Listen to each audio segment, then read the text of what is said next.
ఈ experience zone లో అన్ని ఈజీగా ఉంటాయని ఒక్కొక్కరు ఒక్కొక్కటి సెలెక్ట్ చేసుకున్నాం.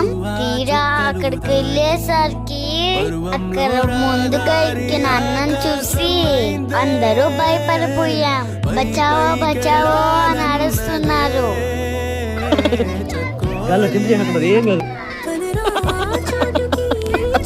కానీ మా నైనిక ధైర్యంగా ఈ బంగి ట్రాంప్ లైన్ ఎక్కింది.